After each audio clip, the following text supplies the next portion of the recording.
when I in awesome wonder consider all.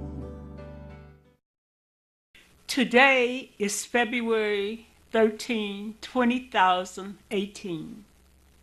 It is Black History Month, February 2018. We live Black history every day of our life. Heavenly Father, I come to you thanking you for allotting this time to me. Teach me to say something that will help somebody. Forgive me of my transgressions. We have heroes and sheroes, but ordinary people make the world what it is. My name is Naomi Miller, and I am doing a series we can read now. Carter Woodson, an African-American historian, started Black History Month in 1926. I want to take the time to explain this. We were first called Negroes, and out of disrespect, some people called us niggers. Then we decided we want to be called black people. Then we wanted to be called Afro-Americans. Well, our original foreparents came from the motherland, Africa. Our great-grandparents, grandparents, and our parents are all born in America. So what we are is this: we are Americans. We are from every hue, from white to very black, with many shades and grades of hair. God made us, and He said it was good. In 1976, Black history was updated, and we started celebrating Dr. Martin Luther King's birthday.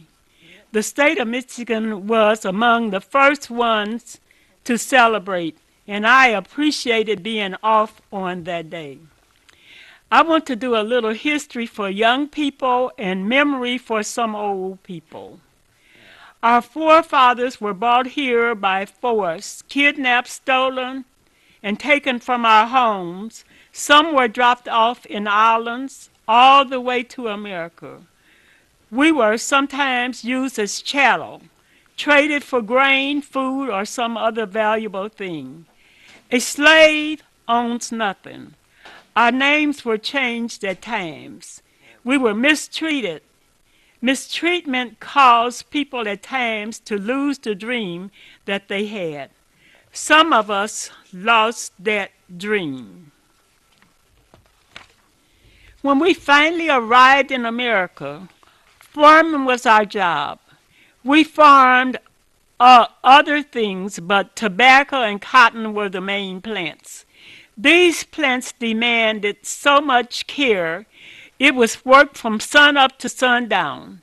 No one ever mentioned this. White people were lazy. They needed someone to clean their houses, wash, iron, cook, and even wanted some of the women to nurse their children from their breasts. We were chattel. The money that was made was not for us. We were considered 3/5 of a man. Cotton was king, or the money-making plant, and was planted, had to be hoed 3 times, picked, seeded, and then made into thread, and finally into cloth, and then made into clothing. There was no unemployment for blacks, but they weren't paid for the labor.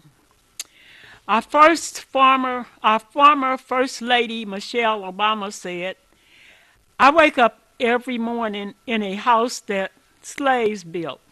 You see, she is right.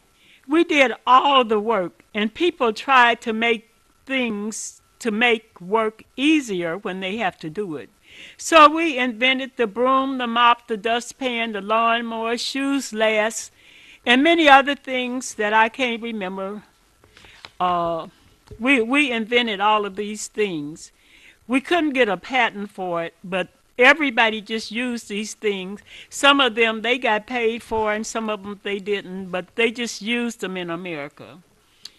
To some of you young people and some old people, you really ever thought about have you ever thought about how these people who were not allowed to go to school or learn how to read could make so many things? I will tell you, education is not just what you learn in a school building, but it is observation, experimentation, and God gives people talent. We had dreams, then we had hope. We had faith that it would be a better day for our children, and we had love. Finally, we were freed. At first, they said, we will give them 40 acres and a mule. They considered that because if they would have been fair about it, we would own all of the land and all the mules, so they changed that. They changed that to sharecropping. They came up with the plan, the sharecropping system.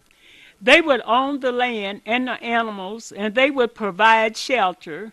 They did make some shacks. They would provide protection for rain and not much else. You know that home is where the heart is. So those black women raised their children and sometimes their grandchildren in those very small shacks. People were glad to have anything that they could call their own. Some of them didn't give us enough land to have a pig pen or a hen house. So this is how we started eating chitterlings, hog head, pigtails, and pig feet, as well as chicken feet and chicken brain. These were leftovers or discards, but this is what we had to eat. We ate plenty of wild greens too, which are weeds that you find that won't kill you if you eat them. The sharecropper system was that the ex-slaver provided a shelter, animal equipment and tools for farming, and of course the land, and the ex-slave would provide all of the labor. When harvest time came, they were supposed to share half and half. The problem was there was never anything left for the workers. People got fed up with farming, so they left the South and moved to Detroit, Kansas City, Chicago, St. Louis, New York, and other places. The thing is that they still had the same laws, ordinances, rules, prejudices all over the United States. So it was a little better, but not much. My aunt and her husband moved to Chicago. She was so lucky to get a civil service job. She worked at the post office in Chicago. She was a cuspidorian. Or what is that? Well, everybody who worked used to chew tobacco or dip snuff. So they had these utensils placed around in the post office, and they were called cuspidors. And my aunt cleaned them. In other words, it's just an old spittoon. But she was educated. She finished all corn, and so did her husband. He was one of the first porters on the train from Chicago to Los Angeles. Her work and her husband's work gave her access to rides on the trains all the days of her life until she died, and she also got a pension. We cannot call back history and change one thing, but being aware of the past can keep you from repeating the mistakes made. We have many pathfinders. In the city of Detroit, we had Coleman Young. Coleman Young was the first black mayor of the city of Detroit, and he also was a civil rights worker. Richard Austin was the only black Secretary of State of the state of Michigan. It was in 1938 when citizens of Detroit complained of the first two black firemen, Marina Taylor and Marvin White. It is said that a lady's house was on fire and she didn't want the black fireman to put it out. Well, that sounds bad, but some sick people didn't want a black doctor to save their life, and neither did they want a woman doctor. We have had many struggles. Fannie Richardson was Detroit's first teacher. In 1922, teachers are very important, but society still gives them a hard way to go. They did it then and they still do it. Ordinary people who you will never know have helped to make Detroit what it is. And we need a lots of work, still need a lots of work. In order for a democracy to work well, we need to have love and care for all people, regardless of where they live on the planet or who they are.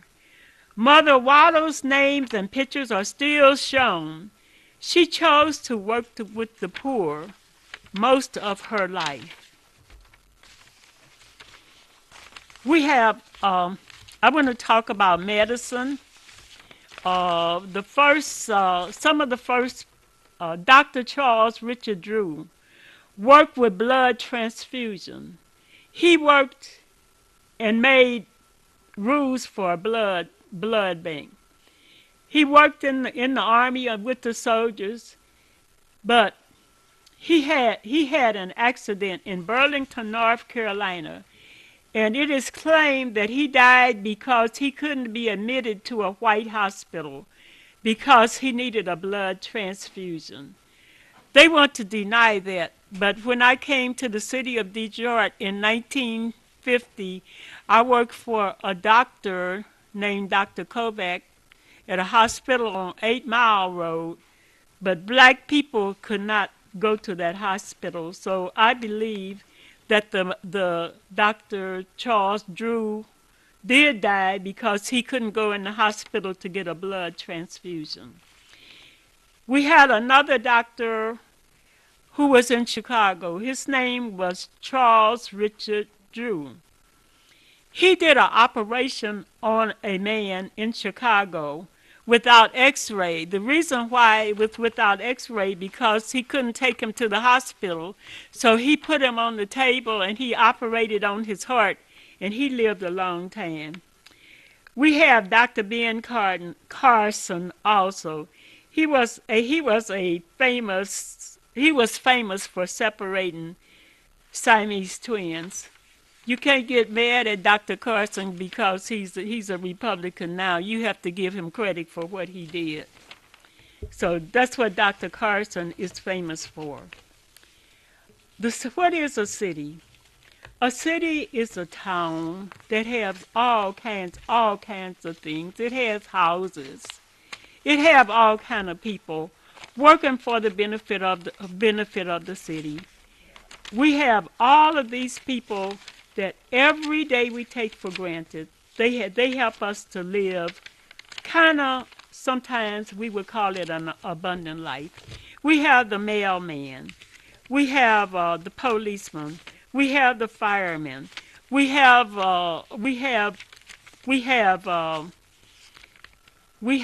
electricians. We have plumbers. We have tree cutters. We have all of these things, and we have people who build houses. One thing I want you to know, I keep telling you that I was born in Kansas, and when I was in Kansas, I went to an all-black school, which was separate but equal.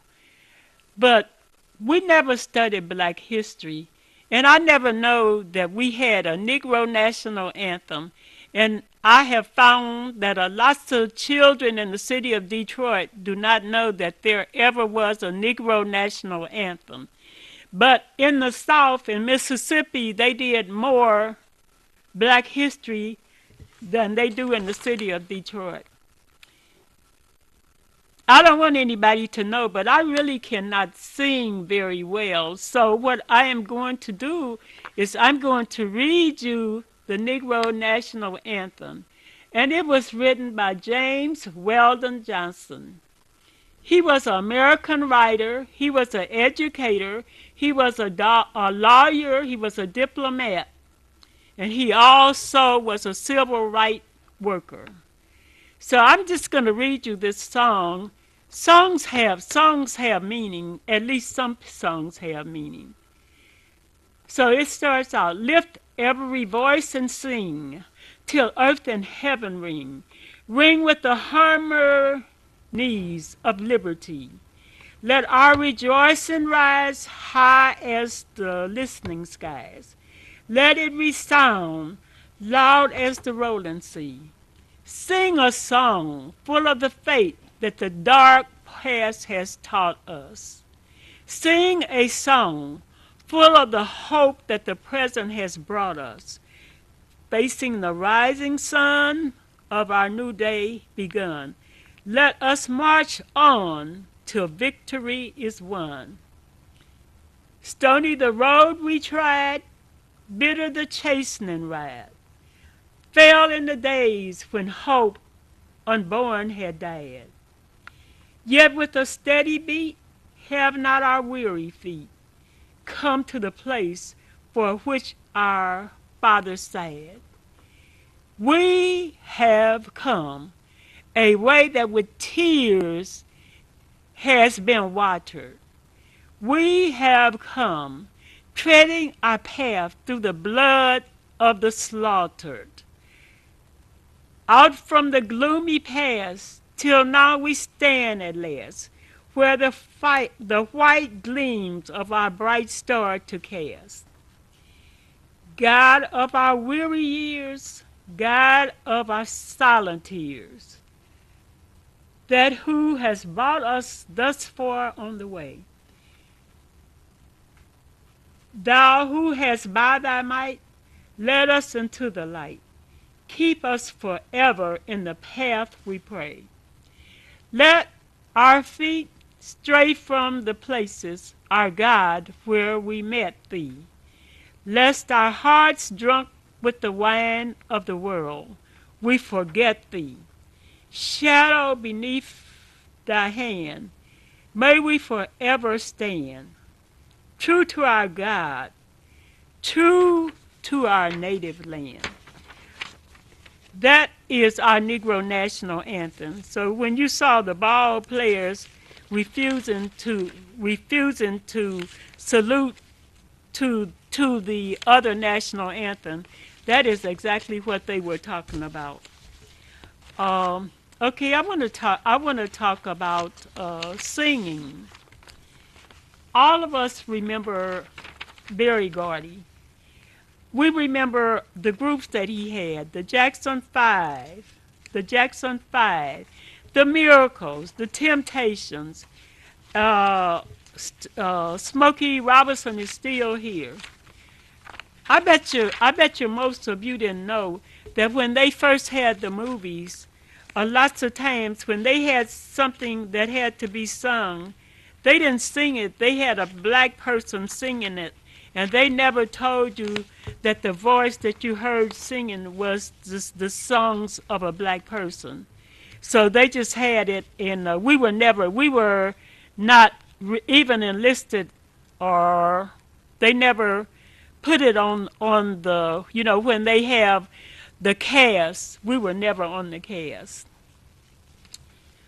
Since I'm old and I lived in Kansas, I could remember when I could really remember when white people could not sing.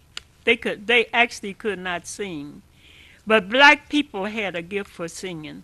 But I believe, one thing about singing, and one thing I want to talk about James Brown. The rappers say that lots of times when they start rapping, and I like all kinds of singing, but I didn't particularly care for rapping because of some of the things that they said when they were rapping, and the way that they would talk about women very bad. Well, the rappers said that they took after James Brown. Well, one thing about James Brown, and I'm not saying that James Brown was an angel, I'm not saying that, but what I'm telling you, that when James Brown sung his songs, well, I don't even know if you could call that singing, but the way he did his songs, James Brown had meaning to his songs. One of them was them. I don't want anybody to give me nothing. Just open up the door and I'll give it. I'll get it myself. He also had one that he said. He said, "It's a man's world, but a world wouldn't be nothing without a woman or a girl." And so you rappers who you out there and you downgrading our race and you downgrading people, you don't really get that from James Brown. You made that up from yourself. And we who buy the records where you were cursing and doing all of these things, we really help you to downgrade our own self. Sometimes it's not very bad when it's just for grown people, but it's really very bad for people to hear us out there cursing and thinking, I mean our children, and thinking that this is the way that it should be.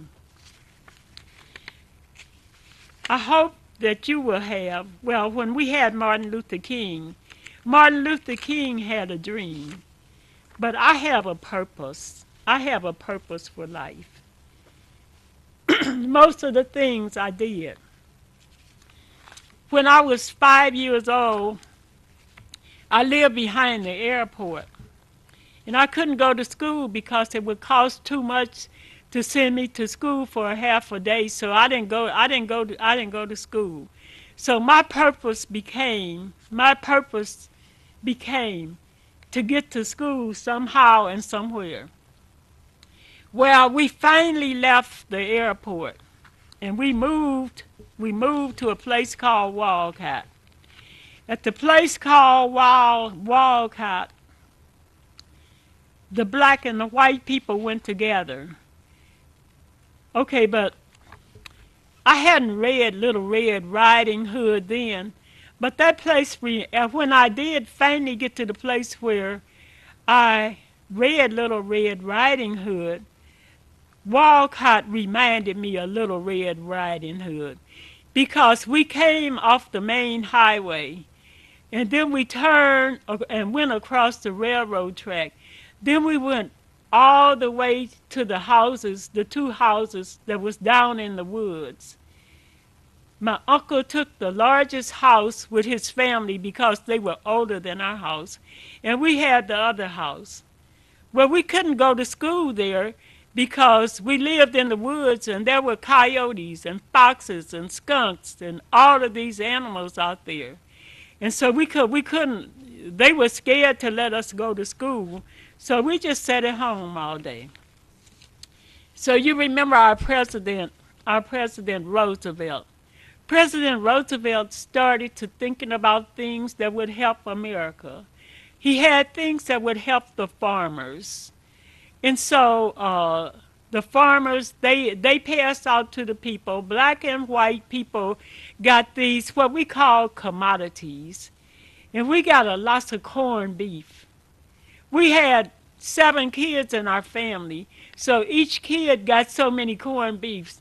Our house smelled like corned beef. We had corned beef. My mother made corned beef croquettes. She made corned beef loaf. She cooked corned beef in the morning. She cooked corned beef in the evening. Then we had, this is when Oleo first came out. This was in about 1935. This is when we got a new brother. My brother was born in Walcott. That was in 1935. Oleo came out. Oleo was going to be used instead of butter. Well, we happened to have a cow, so we didn't use the oleo. My mother said she didn't want that oleo. The oleo was in a pound like a butter, but they hadn't found out how to do it good. So it was white. They would give you a bar of white. It looked like lard, like a pound of lard. And then they gave you the coloring. Well, when you put the coloring in there, the coloring somehow they hadn't perfected yet, and it made the oleo look green. Okay, the other things that they gave us was rolled oats. All the things that they had, that the farmers had, because they were trying to help the farmers. They were trying to come up with some different kinds of ways. Roosevelt also started the CC camp, and they had black boys and everything. And so the black boys from 17 to 21, they would go to the CC camp. They would do things like fix roads, dig ditches, cut down trees, and a whole bunch of things like that. They stayed there, and they would give them a certain amount of money, and the kids would have a certain amount of this money, and the rest of the money was given to their parents. It was really hard in 1935. So here we are, 2018. We have gained a lot of things. We gained a lot of things. We gained a lot of things in the city of Detroit. The people in the city of Detroit, they have a lot of good things that they do, but they also have a lot of bad things that they do. I just wonder why. I don't want to be talking about people, but about jobs. But the city council people, a lot of them are black right now, and I don't know why we don't have responsibility. I don't know why you would get drunk driving the city car. I mean, that's your own business. But do you have a purpose? Do you have this thing about that I'm supposed to be an example for somebody? Do you have that? Have you ever thought about that? That you are supposed to be an example. I don't want to tell you about some of the other things. I don't want to tell you about some of the other things that I heard about the city councils, because it's really not my business anyway. But I just want, since we are black people and we know that we should love our own race, whether or not we do or not. We should love our own race. We should do things to benefit ourselves. All of us want to make money. All of us like designer clothes. I think God don't care about you having designer clothes, but he cares about the way you get these designer clothes. When you're out here selling drugs to people and causing chaos, or you out here stealing cars and all of that stuff, I don't think that God wants you to do that. And for your own benefit and for my own benefit, I don't know whether or not, lots of times when we go to church, they teach us how we can get to heaven. They have you thinking about all things about when you get over yonder. Have you ever thought about it? Yonder is a place that you can never reach. If you start out, I'm going over yonder, the farther you walk, the farther away yonder get. Yonder is a place that you can never get to. So all of you people talking about that you going over yonder, you need to give that another thought, because yonder you can never get there. When you get closer, you say, well, I'm closer to yonder. But when you get someplace, it's here or it's there. So you can never get to yonder. My name is Naomi Miller. I have a post office box. I would like somebody to drop me a line, because I don't know who's listening to my program. My post office box is Post Office Box 231133, Detroit, Michigan 48223. I will see you in the next 2 weeks. I believe it is I think we just looked at the calendar. I think it will be on the 27th, and I will be doing some Black History then. I hope you enjoyed the Black History that I had today, and I hope that you will do every little bit that you do makes the world a better place. Thank you.